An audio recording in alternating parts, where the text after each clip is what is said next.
We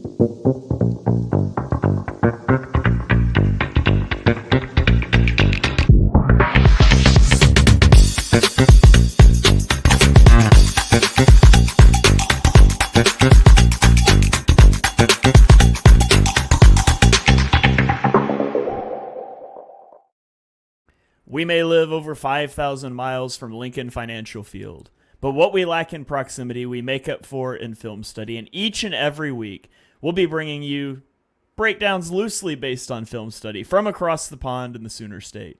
Welcome to On the Shane Page. I am your host, Shane Haff. You can follow me on Twitter at ShaneHaffNFL. And I'm joined, as always, by BGN's own film guru, Jonny Page. Give him a follow on Twitter at JohnnyPage9. Jonny, how are you doing this evening?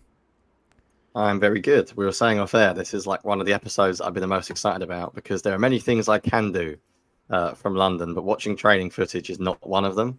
So I'm always extremely jealous of guys that get to go to training camp. And I've never really had the chance to really ask someone who's there a bunch of questions going around in my mind. I was going to start showing with a weather update as well, because it is hot once again in London. And I've seen a YouTube comment come in already saying that BLG needs to stay hydrated. So am I right in saying that it may be warm in Philadelphia as well? BLG? It is. We've been lucky in terms of cloud cover, I think, for the first few days of camp here, but humid for sure.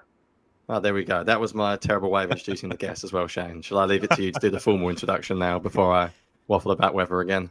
Absolutely. Those of you that are just listening on audio platforms, I guess the title would clue you in that we had a guest, but other than that, you might not have known. But we do have the editor-in-chief of Bleeding Green Nation, longtime friend of the show before it was a show. It is Brandon Lee Gowton. Give him a follow on Twitter at Brandon Gowton. He's been at training camp tweeting out things. You can check out his written work at bleedinggreennation.com. BLG, thanks for joining us. How are you doing today? Thanks for having me, guys. Been fun listening to you. Really enjoyed last week's episode with Les Bowen. Thought that was a fun peek into some Eagles history and some behind the scenes things. Les, obviously, and I think interpret practice differently, but it's good and that's fun, and that's the case honestly for everyone too who's there. There's a lot of different perspectives going on. So you did hear Jonny say last week that he doesn't really care about training camp practices, and now he's on here trying to suck up to the guest. That's what I'm getting out of this.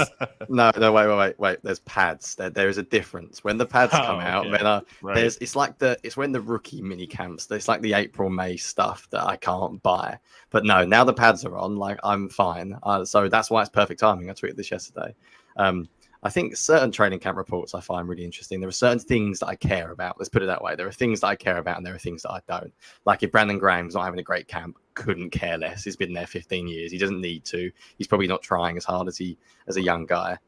So there are certain things I care about. There are certain things I don't care about before Shane brings in another thing of my quotes out of context. But yeah, right. Let's get into it.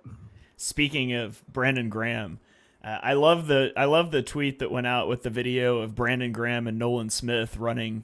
They're supposed to be bending around the pads, and Nolan Smith does it, and Brandon Graham just like trucks over them, so they finish at the same time. And everybody was like, "Nolan Smith's not even that fast." I'm like, I think he would have been faster if he just ran through the pads as well. But got one more comment coming in here from YouTube we'll highlight before we get into our questions for BLG. Austin on YouTube says that Jonny is a real football guy, so he's disgusted by padless practices. That's right. Yeah, the English real football guy who's only ever played flag football in his life, but did get concussed still playing flag football once. Funny story for another pod maybe. But you should have been wearing pads. Yeah, I mean, I've worn pads once in my life. Once. There is actually some London-based NFL team or NFL teams, American football teams. And I turned up with pads once. And when I realized that everyone was American over here who was playing for the London team, I quickly gave up because they were significantly bigger with significantly more experience than me. And I think I had one practice at safety and was not very good coming downhill and tackling, let's put it that way. And that was the one padded practice I've ever done. So yeah, real football guy is sadly not a true comment.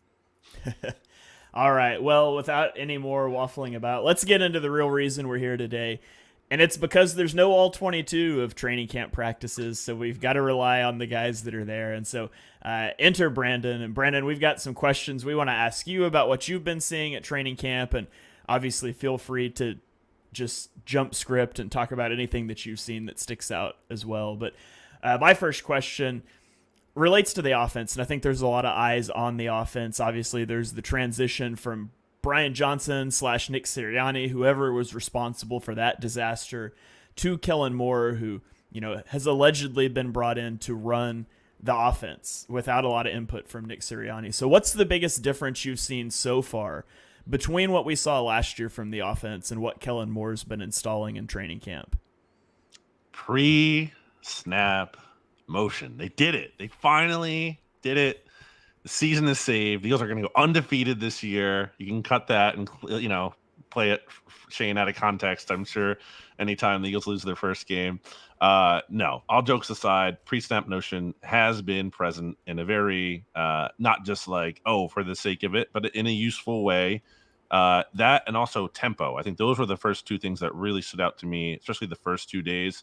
It kind of reminded me of watching Chip Kelly practices back in the day. Like the tempo was present the first 2 days, especially. And I thought that actually really worked in Jalen Hurts' favor. He was really operating efficiently, and he seemed to be comfortable getting in a rhythm like that. So those were the first two things early on. And then today, as we are recording this on Tuesday, July 30th, I saw Jonny got excited about this on Twitter after I tweeted it out. Saw some play action rollout, specifically in the red zone drills that they were doing, and certainly not so used to seeing that from this Eagles offense in the past. So I am buying the fact that Kellen Moore is making a difference. Yeah, according to my sources, pre-snap motion is seen as the wave of the future in the NFL. So the Eagles are there. We've made it. I jokingly told Jonny the other day, I remember 2017, the Eagles were like the cutting edge of going for it on fourth down and the aggression, and it was a large part of why they won the Super Bowl. And now it's like 2024, and it's like, hey, the Eagles finally caught up to the 2019 wave of pre-snap motion. So that will be awesome to see. We'll see how it pans out, but I'm excited for it. Yeah, BOG, you mentioned that I was very excited about the rollout, and it's mainly just because it's one of the things that we've spoken so much about on the podcast. So it's nothing better than being proven right when you say things on the internet. This is maybe hard to actually know, but have you noticed any under center runs as well? I don't know how much you see of the running game, because obviously that rollout is often linked to the under center run game as well. Yeah, I was specifically trying to pay attention to that after the fact, especially when your name came up and I saw, you're getting excited about that. I can't say for sure, though, that I have. That's something I'm going to continue to be paying attention to here, but I can't say definitively that I've seen that. I think there was some of that, but, I'd still say, you're looking at majority shotgun. Yeah, fair enough. And I think that's sort of what I expected, to be honest. I think it will be a blend, as we've always said, between the Eagles run game. And it's a bit of a weird one because the Eagles kept Stoutland, so they've still got the guy who's in charge of the run game in the building. So the idea that Kellen Moore is going to come in and just change the Eagles run game is not going to happen. Moving on, I guess the obvious one to ask about is, from everything I've seen, and I sort of hate reading about quarterbacks at times in training camp reports. It's a weird one. I sometimes feel like I don't want a quarterback to be perfect because I want them to try new things. But this year's a bit different because it's a different offense. So I think you've actually been, and I'll give you huge credit here, about as in tune with quarterbacks in training camp as anyone I can remember. And I genuinely mean that. I remember going back to when Wentz didn't have a great, was it 2018 or 2019? And you were consistently saying you're not sure that Wentz is playing anywhere near as well in training camp as he was in previous years. And I think last year you were a little bit up and down on Hurts as well. But I remember every single comment from you in training camp of every year. But I'm pretty sure you seem to obviously look at quarterbacks quite a lot. So would you agree with the general vibe from the online consensus that Jalen Hurts has looked pretty good so far this year? And also, just how would you compare him to like previous camps? Because I think that can be quite useful to think about. Yeah, to address the context there first, it was 2020 Carson Wentz, and I didn't think he was going to be that bad, clearly, as he was like arguably the worst starter in the league that year, but it didn't look right. And I guess I was trying to downplay at the time because I was like, it's training camp, it can't matter too much. I didn't want to panic. I didn't want to cause a panic about it, but kind of hitting on what you were talking about with last week, like it can become incredibly apparent in hindsight, like that was a big time warning sign. And by contrast, Wentz looked great in 2017. He was on fire in that training camp, and certainly he was awesome in that season before he got hurt. So I do think it's relevant. Like I think it matters more than not at all. And so far, to start training camp, Jalen Hurts, I would say, is much more positive than negative. I've been kind of giving him like either a thumbs up, a thumb sideways, or a thumbs down each day. The first 3 days, I gave him thumbs up. I gave him thumbs down yesterday because I thought that he was just holding on to the ball too long.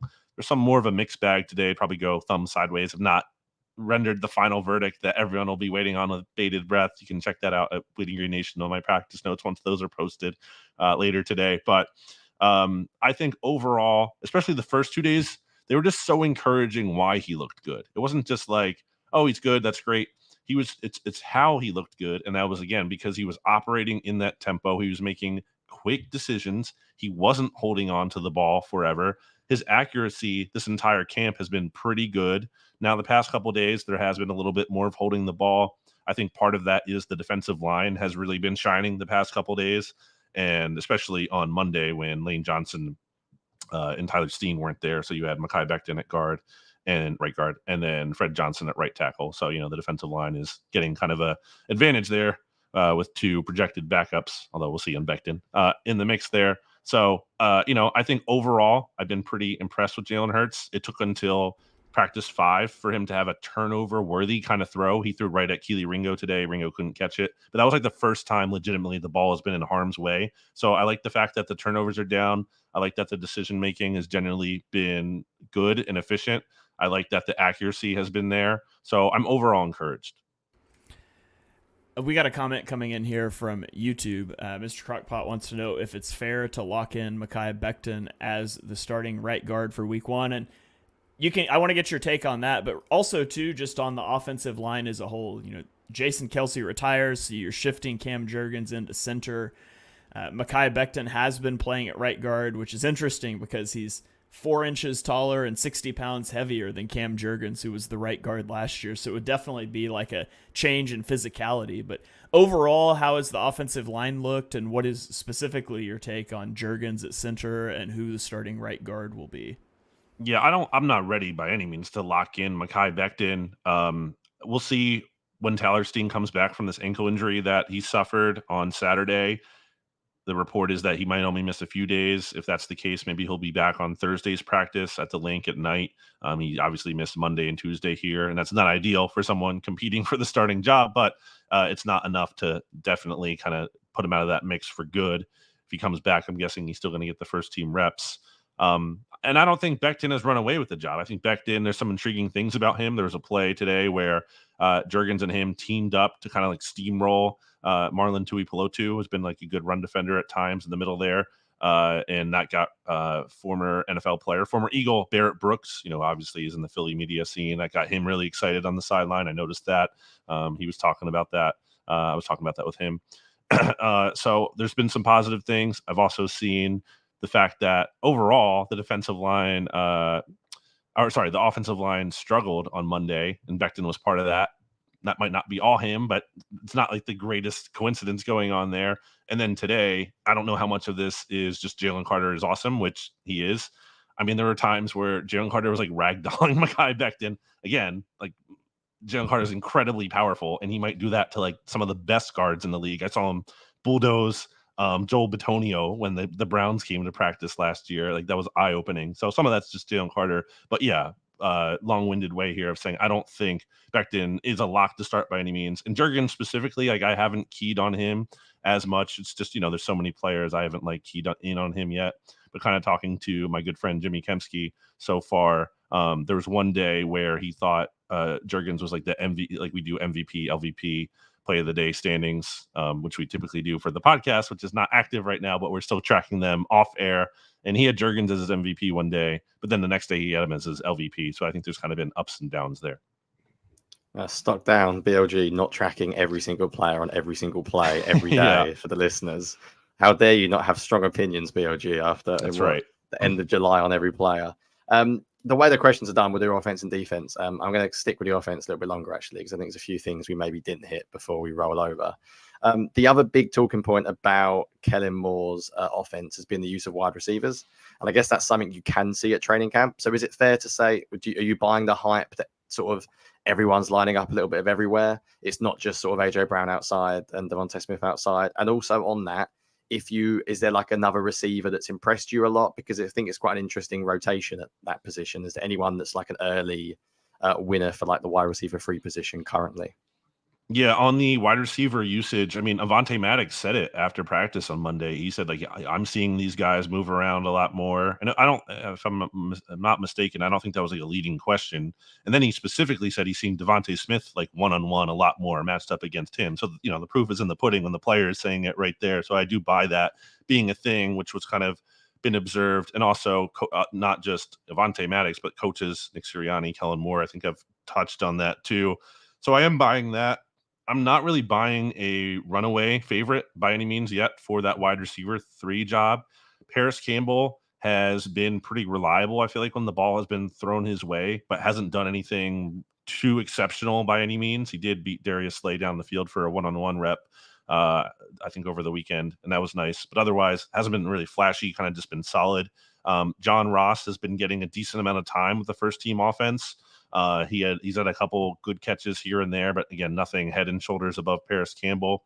Britton Covey has caught a lot of passes. I think he's a factor. Johnny Wilson is getting Johnny Page's boy. Johnny Wilson is getting a decent amount of first team work, which is not just a given for a rookie. So, I think it could be some kind of committee of those players as opposed to just like in the past. It was basically like Quez Watkins is the wide receiver 3. He's always going to be there. I'm thinking right now, unless someone really steps up and runs away with that job, we might see a rotation. That's it's quite impressive actually for Johnny Wilson to maybe it's George Kittle after all, as we're talking about off air. But that is that's quite unusual actually. I've seen his name mentioned quite a lot. I think it just speaks to maybe Kellen Moore a little bit as a coordinator being a little bit more flexible, I guess, with his matchups. Whereas I think I can't remember if I used the word hubris or arrogance or possibly both to describe the Eagles last year, but it felt like we're better than you. Whereas this year it might be actually, do you know what? Johnny Wilson in the slot might be really good for a certain week when they're going to run the ball a lot. One question I was going to ask you actually, which is coming from YouTube as well, Shane, if you want to put it on about, I'll be honest, it's a good question, Austin, but I don't know if BLG will be able to answer this, but have you noticed them doing anything against the blitz? Is that something you can actually see at training camp? Like as someone who's never really observed it, like most listeners, I guess, it's probably hard for us to know exactly what you can and what you can't see, but have you been able to spot anything like that? Yeah, day 3 was really blitz heavy. After those first 2 days where it felt like, the offense was humming, and it seemed like, I don't know, how much of this is they want to throw different looks or they wanted to adjust. But it definitely felt more blitz heavy on day 3 for sure. And, we've seen a decent amount throughout camp. It's not like, we're talking about Jim Johnson here all of a sudden, and then the Eagles are just going to go back to that. But when you think about it, like, they have personnel players who can, especially like specifically at linebacker, who can rush the passer. Like Nakobe Dean, the book on him coming out, like is one of the better things or unique things he can do. He can blitz. Devin White, same story. Zach Bond, literally a pass rusher playing off-ball linebacker. So I definitely think like that's a factor. Again, I don't think they're going to be the most blitz-heavy team in the league, but that is a tool in their toolbox that they might be more willing to use than they have been in the past. And I've got one final thing, and then I will actually ask the question that we said we're going to ask. I hate reading about running backs in the training camp because I don't think how the hell you can tell about a running back when you're not tackling properly. You can actually like good contact balance, vision, etc., etc. However, I think what you can tell is their use in the pass game, because the Eagles have just not used running backs in the passing game the past 3 or 4 years. And it's basically become a narrative that Jalen Hurts doesn't throw to running backs. And I think actually you can go back further. I think a narrative over the past 6-7 years of NFL is that mobile quarterbacks don't use the running back a lot. I think if you go back to your old school Mannings and Brady, their 4th or 5th read will be check it down. Whereas mobile quarterbacks, they're not bothering getting to their 4th and 5th read because they're carrying it themselves. I have seen some comments about Shipley in particular being quite active in the passing game. Unless you've got anything else, Shane, on the offense, then we'll move over after. But have you noticed anything in terms of like running backs' role in the pass game in particular? I mean, even Carson Wentz wasn't really the biggest fan, I would say, of throwing to the backs. You saw, really a big uptick in that once Foles was in. Obviously, Corey Clement comes to mind. Johnny's boy, for real. Johnny was definitely on Corey Clement before everyone else. So, yeah, it has been a thing. I'm like reluctant to fully buy in because I saw DeAndre Swift catch a lot of passes in training camp last year, and that really wasn't a big factor in the regular season. Obviously, you have the new offensive coordinator this time. You add Will Shipley, who I think has looked pretty good, and he's been active as a pass catcher. Obviously, Saquon can do that. Kenny Gainwell, the Eagles like him a lot. I definitely think it could be a factor based on the personnel, but like again, I'm having a fully buying into that until I actually see it in the real games. But from what we've seen in camp to this point, from what I can say right now, it does look like it is more than a non-factor. Yeah, it was. I think there was a game when there was a moment when DeAndre Swift had about 20 targets in like 3 weeks last year, and it was like it's here. And I think it was about week 7 or week 8, and then it just completely fell off a cliff. Completely and utterly fell off a cliff. Best comment we've ever had, by the way, coming in from Alex. Corey Clement, the true Super Bowl hero. You know you've been listening to me, BLG, or reading me for too long when you can remember how high I was on Corey. He's become one of those players that I wasn't even particularly high on, but it was just like he shouldn't have been a UDFA. I think like Moro Ojomo is becoming my current guy of that. Nice. But unfortunately, he can't really make a Super Bowl catch for a touchdown like Corey Clement did. Right, should we transition over to the defense, Shane? Is there anything else you wanted to add on the offense or ask of BLG before we move over? No, we can move over to the defense. I want to shout out a comment here real quickly. Coming in on YouTube says, great content, guys. Looking forward to follow this new season again. A fan from Chile, nice. I guess is how I should say it. So always love seeing international fans in the chat. So thank you for joining the show. Thank you guys for listening. We'll flip over to the defensive side of the ball here, BLG. And I think probably one of the things, and we'll have some comments from the chat here too that we've seen, but one of the things I'm most interested in is what have you seen out of Bryce Huff so far? Obviously, the Eagles have to be expecting a lot from him given the contract they paid him and letting Hassan Reddick go, which, by the way, looks like a genius move given what's going on with him and the Jets right now. But what have you seen out of Bryce Huff? He hasn't been someone I've noticed a ton, honestly. And that's not, oh no, he sucks. He's terrible. Time to press the panic button. I just don't think he stood out in a big way. In fairness, again, hard to keep track of everyone. And he's going up against really good players in either Lane Johnson or Jordan Mailata. I think I saw more against Lane today specifically. Again, an amazing player. So, and the pads obviously just came on for the first time today, so that's another factor in this. But yeah, I have not noticed Bryce Huff as much. Someone I have noticed, by contrast, is Johnny's boy, ironically this time, not unironically, Nolan Smith, who I thought looked really impressive on Monday, had back-to-back sacks on Jalen Hurts, where he used different moves to win. The first one, he dipped under Fred Johnson, who's really tall, and then he used an inside move to beat Fred Johnson on the next rep, and that was really impressive. He looked really good again today in the one-on-ones. He was going up against the very raw, as Jonny has highlighted, Aneem Dankwa, who clearly needs some adjusting, so Nolan Smith should be beating him. But I will say the way he won still in that one-on rep to me was really impressive because Dankwa couldn't even get his hands on like Nolan Smith. Nolan Smith was so fast that he just like zipped around and was able to get the pressure immediately. So, and that's the kind of appeal or advantage or the unique thing about Nolan Smith. And if he's going to be undersized, he's going to need that speed to be a factor in there. So, I'm going to be paying attention more so to Bryce Huff, certainly, since that's not someone I've keyed in early on here. But, I think back to like Hassan Reddick wasn't always like dominating every practice. So it's really not anything that is a red flag to me at this point by any means. But yeah, just haven't noticed him a ton. You did mention Nolan Smith. We had a comment come in earlier on YouTube. What are your realistic expectations for Nolan Smith this season? Is he going to be an edge rusher? Are they going to try the off-ball linebacker thing? Are we going to see him play? What do you expect from Nolan Smith? I always felt like the off-ball linebacker thing was more of like trying to find a way to get him on the field or like honestly overthinking it. And there were times last year too where the Eagles were really light at off-ball linebacker because Jacoby Dean was hurt and they had some other injuries that were going on. So I think they kind of just wanted to see if he could do it at all.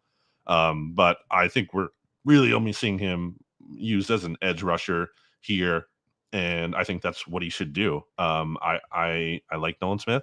I'm higher on him than Jonny. I think Jonny brings up a lot of fair points about him, and I do worry that, there are some hurdles for him to clear that could prevent him from being as good as I would like him to be. But I just think there's juice there. It's not like there isn't, you know what I mean? You're working with something here. There's some kind of thing. You just have to harness it the right way. It just needs to click. It's not like this is a total lost cause. There's just he doesn't have it at all.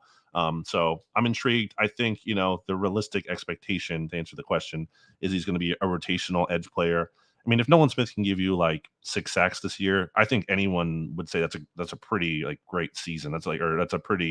Anyone would sign up for that. I'm becoming the anti-Nolan Smith guy somehow. But no, it's fair, isn't it? I think what you said, exactly what we said in the episode as well. You can't teach the athleticism he's got. You also raised a really good point actually about training camp in general, which is also a reason why I used to hate, or still do to an extent, PFF grades, about how you can't see who you're lining up against.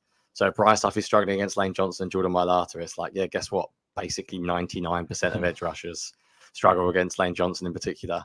But you mentioned Nolan Smith beating a few guys there you'd expect him to beat, but I think it's been really promising actually the way that from yourself as well and others have said that he looks in general. The fact that he looks like more of a pass rusher, and that was been my biggest criticism of Nolan Smith, is that he sometimes doesn't actually look like an edge rusher. He doesn't bend the edge well.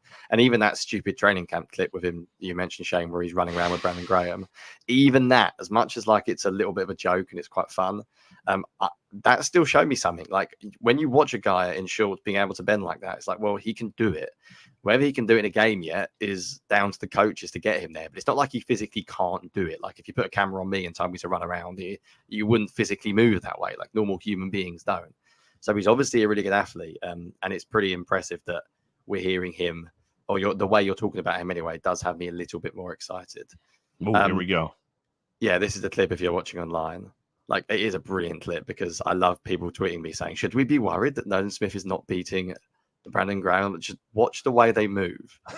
Look, the best bit is the last one when Brandon Graham's orange, whatever you call that thing, is actually like it's nearly on the floor. He just runs through it and Nolan Smith doesn't touch it. It's a brilliant clip. You gotta respect Brandon Graham trying to beat out the rookie here, just knocking the dummy over instead of running. And he also sticks out the hand at the end just to make sure he gets the win as well. That's the competitiveness that makes you survive for 15 years. Also, Brandon Graham's a good player, so like it's not like it shouldn't be like the biggest red flag.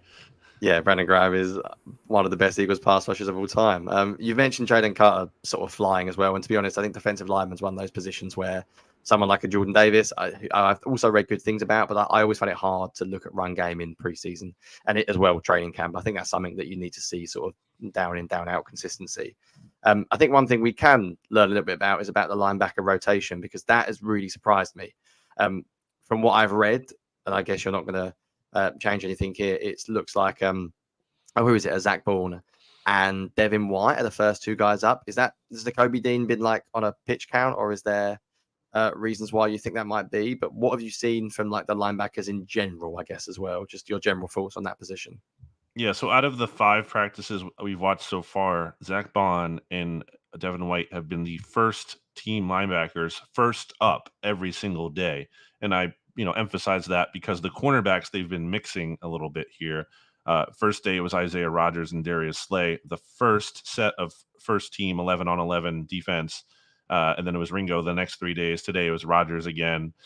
So, I think that's kind of telling that they view Bond and White as the first guys up each day. Now, Nakobe Dean has certainly rotated in with the first team defense. He's been one of the first team linebackers regularly when they go 7-on-7. So it's not like he doesn't have any kind of role here or can't work his way into the starting conversation by any means. And I really haven't still noticed Nakobe Dean stand out to me, especially in coverage, other than getting beat. But I know people who seem to be, the aforementioned Jimmy Kempski seems to like what he's seen from Nakobe in run defense. So I think Nakobe, he might be able to contribute as kind of more of a role player. But the coaching staff seems to like Bond a lot. Bond had a really good pass breakup on day one. He looks the part at linebacker, certainly more than Nakobe Dean does, who is pretty small. Zach Bond is a lot bigger and athletic. But we haven't really seen him do a whole lot since that day one pass breakup. Whereas Devin White, I've been like pretty impressed with Devin White. Just his explosive ability, like that's not something the Eagles had on their roster last year from the off-ball linebacker position, not even close. There was a play on Monday where short completion from Jalen Hurts, I think, to Will Shipley in the flat. Devin White almost got his hand on it, just missed it, but was still able to get there. to Will Shipley and like immediately push him out of bounds, almost force an incompletion, or at the very least limit any kind of run after the catch potential there. And like that really is kind of eye opening. And he's had some other moments dating back to the spring too, where he's just looked so fluid in coverage. He looks healthy. I've been pretty impressed by Devin White. I'm the linebacker thing is really odd. Like, and I tweeted this the other day. I sort of got this wrong, but like Zach Ball is such an interesting guy. I don't know how much people have looked at him, but I looked at him a little bit for Bleeding Green, obviously, and he almost like gave quotes to interviewers that he didn't really enjoy playing off-ball linebacker. And he was an edge in college. I mean, I tweeted this the other day. He had 12 and a half sacks in his final year at Wisconsin. Like, that's an edge player. He's almost Nolan Smith-like. I tweeted this, or this was in the article of Bleeding Green as well, that his comparison from NFL.com was Hassan Reddick. Like, it's really odd. He looks like an edge. And I was convinced the Eagles were suddenly going to actually use him as like a rotational wedge option. And all of a sudden, he looks like a starting off-ball linebacker, and I'm not smart enough to know what that means schematically, but I think there's something interesting there that they've got this guy who almost, to me, it seems like he is an edge, and I think he's almost openly said potentially he wanted to, and the Eagles think they can work with him. The thing about Devin White really quickly as well was that when I was sort of, I guess I was negative about him, and I wasn't overly negative about him. And I think I was fairly positive in certain things. I think in coverage, he was really good on film. Yeah. Like, he really surprised me how good he was in coverage on film, because I had a feeling he was going to just be rubbish based on what some guys had said online when I watched him. And I think basically he had games where he was appalling against the run. Like, when he sort of lost his head and he was over aggressive, the 49ers in particular, Shanahan just had him seeing ghosts. Like, he couldn't handle it. Whatever happened that game. But in coverage, he was really, really good. And he's never played for a team like in the Fangio style. And if they think basically the Eagles linebackers in general under Fangio won't be crashing down really aggressively in the run game, it's not the way Fangio does it. And if he teaches him like a new style of where he has to maybe read and react a little bit slower and not just instinctively sort of play 100 miles an hour all the time, that could end up being a very sneaky good signing, because I think his playing coverage like really surprised me. So that is good to hear you say that as well. It's always nice when things like sort of you say sort of match up from what we think.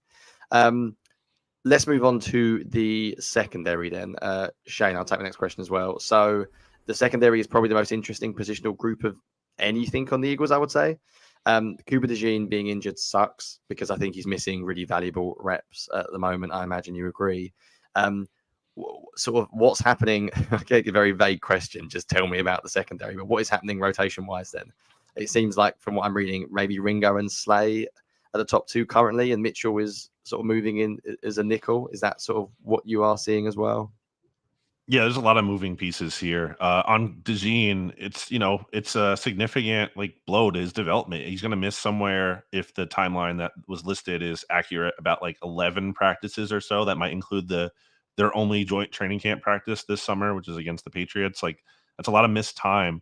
It doesn't mean he still can't, get healthy and have a kind of come on strong late in training camp or anything. But he's behind the 8 ball right now, and that's not ideal. Not only obviously as a slot corner or whatever, but also, in the punt return game as well. Kind of be interesting to see how he factors in there. But elsewhere in the secondary, it's been, again, Darius Slay, obviously a consistent starter each day. And then Isaiah Rodgers the first day, 3 days of Keely Ringo, and then Isaiah Rodgers on day 5. And to me, Quinyon Mitchell had a really good day on day 5. He went up against A.J. Brown in one-on-one, and there was a rep where Jalen Hurts couldn't even throw the ball. That's not something you see all the time in one-on-one. Typically, the ball is thrown, maybe not well, but they give the receiver a chance. Quinyon Mitchell had A.J. Brown locked down so good that, there was no throw, and I didn't see any flags from the ref either for any kind of, penalty there. So that was a really encouraging rep. He also seemed to like stare down A.J. after that rep, which, kind of like you like your cornerbacks to have some confidence, some swagger. He's kind of more of a soft-spoken guy verbally, but I think he has that edge in terms of his attitude. So you like to see that. He did allow a catch to Joseph Ngata at one point, but that was like right against the sideline. Took a crazy effort by the receiver to make that play. So a pretty good practice here for Quinyon Mitchell. And my thing with him is, like, even if he doesn't start week 1, which I think is possible, I think he's going to be playing in some kind of capacity, whether that's in these dime looks that they've had, if they kind of want to mix him in at slot cornerback for maybe certain matchups there. Avonte Maddox, I think is going to be the slot guy, or at least is certainly the front runner for that. But again, there could be some kind of moving pieces here. There could be some kind of rotation. I think personally, Isaiah Rodgers looks the best of the starting quarterback contenders. He made a huge pass breakup on Monday to prevent a touchdown pass from Kenny Pickett to the aforementioned Ngata, where it was a good throw. It was just an even better breakup by Rodgers, who showed in really impressive closing speed to close the gap and kind of bait the quarterback to throw that ball and then be able to knock it down. And Isaiah Rodgers obviously looked great in the spring as well. So I know he's older, and you might want to go with Ringo or Mitchell because you're thinking about the upside there. But I just think Rodgers has been so good that that doesn't necessarily matter. And also you can change. If Rodgers, you start him and he doesn't turn out to be what you thought he might be, then you make the switch to one of the younger players. It's always funny when you hear talk about training camp with, it's like Quinyon Mitchell locked down A.J. Brown on this rep and they couldn't even throw the ball. And then he gives up a completion to Joseph Ngata, a guy that won't make the team probably. And it's always just funny. It's very much a rep to rep situation, but that always just makes me laugh a little bit when you hear things like that. I do have one question coming in here on the chat, and I'm interested on this one as well because I declared myself the president of the Sidney Brown fan club last year. I remember the hit that he made on Terry McLaurin against the Commanders. I tweeted that clip and I said, Sidney Brown is my favorite Eagle of all time. And then I spaced down. I was like, not really. And then I spaced down again. And I was like, but maybe. And I just love watching the kid play. He flies around everywhere. And that was especially fun to watch last year amid the cesspool of slowness that was the whole defense. Obviously, terrible break that he tears his ACL near the end of the season. Is there any word on how his recovery is going, him ramping up towards practicing? I know I saw a video of him running the other day, but where is he at? Do we have any indication on that so far? Yeah, I saw him, I think, today with a trainer kind of doing some resistance band activity off to the side. Still has a sleeve on his right calf, still on the pup list. So, but it seems the impression that I get, it seems to be that the Eagles aren't expecting him to start the season on that and therefore automatically miss 4 games. Obviously, you keep him on that list in the event that there's a setback or it takes longer than you expect or whatever, just to be safe. But it seems to me that he will be back here at some point before week 1. I just no word yet. It's we're in a weird situation when you're talking about the cornerback position, how many cornerbacks the Eagles have got that are playing well. It's sort of bizarre. There were some comments on my Bidding Green article on Ringo yesterday when people were saying, how has Howie rebuilt this position that quickly? And I think it started with getting basically cornerbacks dropping to them. Ringo in the 4th is still completely absurd to me. And DeJean, who we haven't even seen in a second. I guess we're just going through position by position now. What the hell is going on with James Bradbury and safety? Is that a real thing? Is he getting any starter reps? Is it just a guy desperately doing something to try and squeeze on the team? And credit James Bradbury, by the way, because he's obviously realized that he is never playing cornerback on this team. And I'm pretty happy that the Eagles have given up with him as a cornerback as well, because last year just was so painfully obvious to anyone that watched any Eagles games that he didn't have, unfortunately, the juice anymore. So what is happening in that position? Is it Bradbury? Is it a realistic possibility he plays any reps, or is it just something they're doing second and third team? It was painfully obvious to everyone that wasn't involved in personnel decisions. We should say it that way. I don't fully know what to make of this because, James Bradbury is lining up at second team safety. He actually had a good practice, I thought, on Monday. Broke up some passes.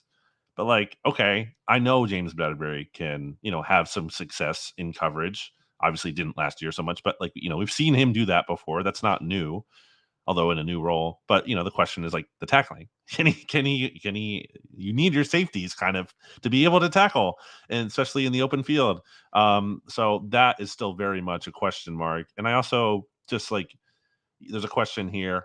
In the comments, will Bradbury play special teams during the preseason games? Will he play special teams if he's on the roster? In theory, he would have to. He's a backup safety.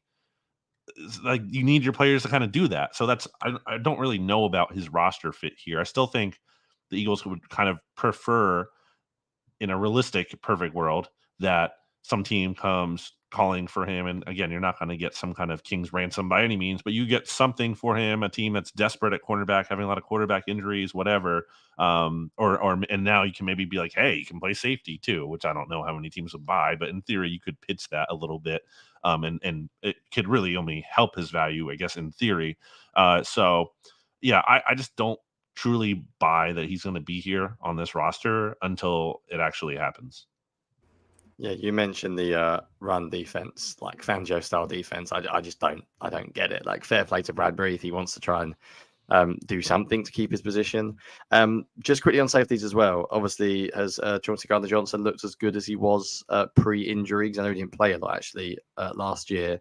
And is it pretty clearly him and Blankenship with no Brown around that are going to be the 1-2 currently? Yeah, so this has been interesting because if you'll recall, the Eagles traded for CJGJ in 2022, like after training camp. So this is the first time we've really ever gotten to see him practice, and it's been fun. I mean, the energy is definitely there. I think CJGJ just had his best practice of camp today on Tuesday, where he was just flying around. He was no, I don't know if he actually got his hands on the ball, but there was a rep that stood out to me where the Eagles were kind of like they had a dump off to Saquon Barkley or maybe in the screen, and CJGJ just like sniffed it out perfectly, knew exactly what was coming, got right to Barkley to, not actually tackle him to the ground. The Eagles aren't doing that, but got right there in position to make the tackle, and he was fired up about that. And, just bringing the energy. So, yeah, I think having him back is a big deal. I think it's going to be him and Blankenship. I'm still really high on Reed Blankenship. I think higher than the consensus probably. But I'm fine with that. I'm buying, Reed Blankenship stock if anyone is selling it. But yeah, those will be the top two guys. All right. Well, we've officially topped 2,000 live viewers here. So people are interested in the training camp reports, Brandon. So thanks for coming on and talking about those with us. You guys be sure and check out BLG puts out training camp reports in written form on bleedinggreennation.com every day after practice. So be sure you guys check those out if you want some more. And I want to go to a comment from Twitter here. Lance on Twitter says that, Brandon, it's time for you to officially join the Eagles pin pull team. So the podcasting microphone's always open when you've got the time. But he wants to know, since watching the Eagles training camp, have your expectations for the team shifted in any way? Just in what you've seen, how has that impacted what you were already thinking about the team heading into the season? Yeah, that's a good question. I think it's really easy to lose sight of that when you're there every day because you're just I'm like thinking about, who's standing out right now. You kind of like lose, what does this actually mean? What does it mean that, let's say like someone down the roster, like Griffin Hebert made a good catch? Probably not a lot. Probably not going to be on the roster. Might make the practice squad. But when you look at, the actual things that do, and that's funny too. Sorry to cut myself off, but like we're talking about like who's going to be the wide receiver 6. Like, doesn't matter. Probably might matter. Probably doesn't matter. So that is a good grounding question there. Overall, I don't think, the needle has moved here by any means because while Jalen Hurts did start hot, he's had some practices cooled down a little bit. Not concerned about him, but not also thinking, oh my gosh, this guy is unbelievable. He's definitely going to be the MVP. No questions asked so far. So I think I'm generally more encouraged than not because I've seen good signs from Jalen Hurts. Pass rush, I think, has been more active than maybe I expected it to be. Yeah, so I would say overall encouraged, and but not too much different to change my like win projection, which I think was like 11-6 or 12-5. I think they're going to be that kind of team. Oh, wicked. That's basically where I think I'm at as well. It sounds like it's always interesting because you see so many tweets and it's so hard to until you actually talk to somebody to try and piece all of the different tweets together. For example, when you said Hurts actually had a down day, I wasn't actually aware of that, but sometimes you can look at different numbers. I was going to mention as well, I'm glad you're also a fan of Reed Blankenship as well. Before we wrap up, because we've kept you for a long time, as we like to do, I guess people don't hear you talking anymore, Brandon, as it stands. So is there anything else you want to get off your chest? Anything training camp related? I know we've basically gone through every single position, but blank slate. Is there anything else that we've missed that you've seen that you wanted to mention? And if so, feel free to finish on a high with it. I'm looking at my notes here, and I think you guys, I think we hit on a lot of things here. I mean, yeah, you guys are good. You guys are obviously good at what you do. You're true Well, professionals. despite the fact that Lance from Twitter definitely just asked the best question that from the whole episode that was not scripted by us, of course, that I mean, came from Lance on Twitter, which is a great question actually, which we should have ended with. you fostered the community that led to that question creation. So, yeah.